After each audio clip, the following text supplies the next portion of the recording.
여러분, 지금 손에 들고 계신 그 제로 콜라, 정말로 살이 안 찐다고 믿으십니까? 오늘 우리는 인류 역사상 가장 달콤하고도 잔인한 기만극을 밝혀보려 합니다. 한쪽에는 인류를 비만과 당뇨의 늪으로 몰아넣은 구시대의 제왕 설탕이 있고, 다른 한쪽에는 칼로리 제로라는 놀라움의 숫자로 무장한 신세대 암살자 인공감미료가 서 있습니다. 과연 누가 우리의 몸을 더 처참하게 망가뜨릴까요?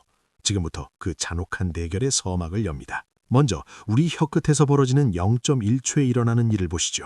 우리가 설탕을 먹는 순간 뇌의 보상 회로는 폭발합니다.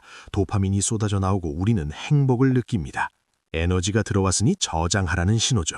그런데 말입니다. 인공감미료는 어떤가요? 수크랄로스, 아스파탐, 아세설팜 칼륨. 이들은 설탕보다 무려 200배에서 600배 더 강력한 단맛을 내뿜으며 우리 혀의 미각 수용체를 사정없이 두들깁니다. 하지만 여기서부터 비극이 시작됩니다. 냉소적으로 혀는 분명 와, 엄청난 에너지가 들어온다 라고 뇌에 보고했습니다. 뇌는 흥분해서 췌장에 인슐린을 대기시키고 들어올 에너지를 처리할 준비를 끝냈죠.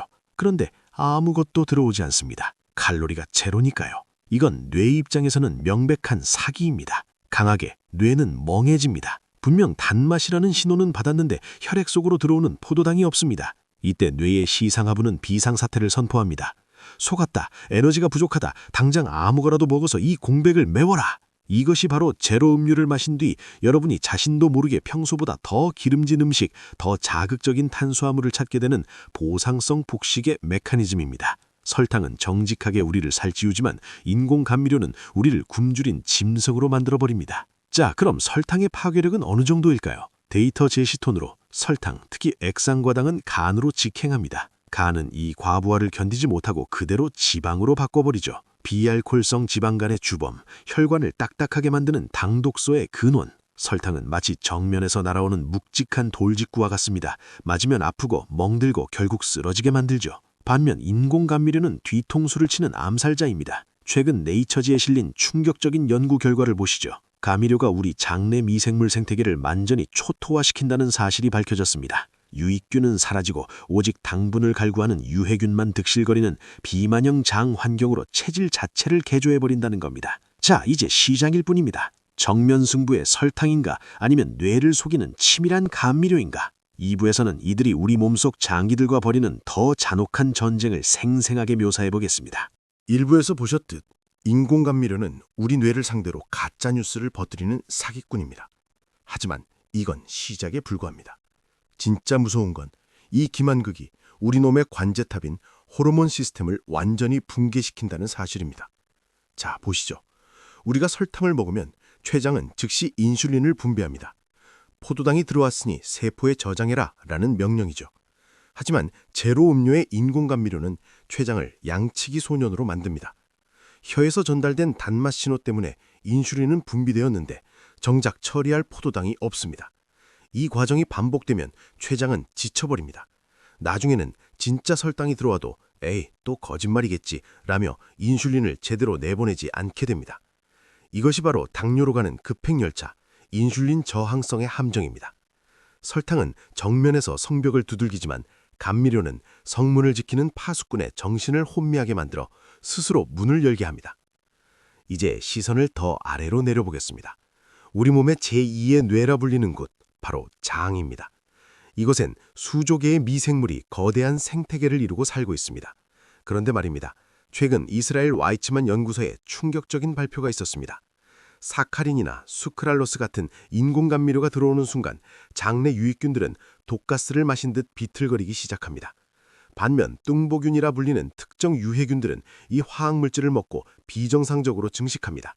이들은 우리 뇌에 끊임없이 신호를 보냅니다. 더 달콤한 걸 줘, 더 자극적인 걸 줘. 냉소적으로 여러분의 의지가 약해서 다이어트에 실패하는 게 아닙니다. 이미 장내 생태계가 인공감미료에 의해 설탕 중독 좀비 군단으로 점령당했기 때문입니다. 여기서 끝일까요? 아닙니다. 설탕 진영의 반격도 만만치 않습니다. 설탕, 특히 정제된 백설탕은 당독소라는 부산물을 만들어냅니다. 이건 마치 우리 몸속 단백질에 설탕을 입혀 카라멜라이징을 하는 것과 같습니다. 혈관벽이 설탕에 절여져 딱딱해지고 피부 탄력이 사라지며 뇌세포 사이에 찌꺼기가 끼기 시작합니다.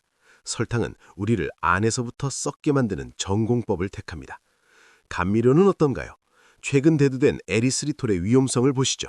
혈전 생성을 가속화하여 심장마비와 뇌졸중 위험을 높인다는 연구들이 쏟아지고 있습니다. 칼로리가 없으니 안전하다라는 슬로건 뒤에 감춰진 날카로운 칼날입니다.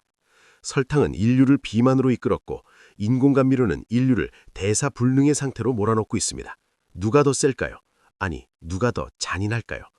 이제 3부에서는 실제 통계와 실험 데이터를 통해 이 전쟁의 최종 승자 혹은 최악의 패배자를 가려보겠습니다. 자, 이제 감성적인 공포는 내려놓고 차가운 숫자의 세계로 들어가 보시죠. 인류는 과연 설탕을 버리고 감미료를 선택함으로써 더 건강해졌을까요? 미국 임상영양학회지 AJCN에 발표된 10년간의 추적조사 데이터는 충격적입니다.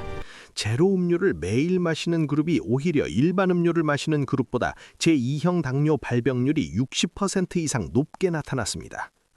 살을 빼려고 먹었는데 오히려 당뇨를 선물받았다. 이것이 바로 숫자가 말해주는 인공감미료의 역설입니다. 그렇다면 설탕은 면죄부를 받을 수 있을까요? 절대 아닙니다. WHO 세계보건기구의 보고에 따르면 설탕으로 인한 비만 비용은 전 세계적으로 연간 2조 달러에 달합니다. 이는 전 세계 GDP의 약 2.8%에 해당하는 수치죠. 설탕은 인류의 주머니를 털고 감미료는 인류의 시스템을 고장내고 있습니다. 자, 이제 결론을 내릴 시간입니다. 누가 더 센가? 파괴력의 직관성 면에서는 설탕의 압승입니다. 설탕은 들어오는 즉시 혈당 스파이크를 일으키고 지방을 축적하며 신체를 정직하게 망가뜨립니다. 하지만 교활함과 장기적 파괴력 면에서는 인공감미료가 압도적인 승자입니다. 설탕은 우리가 나쁜 짓을 하고 있다는 죄책감이라도 주지만 감미료는 건강하다는 착각을 심어주어 방어 기제를 완전히 해제해버리기 때문입니다.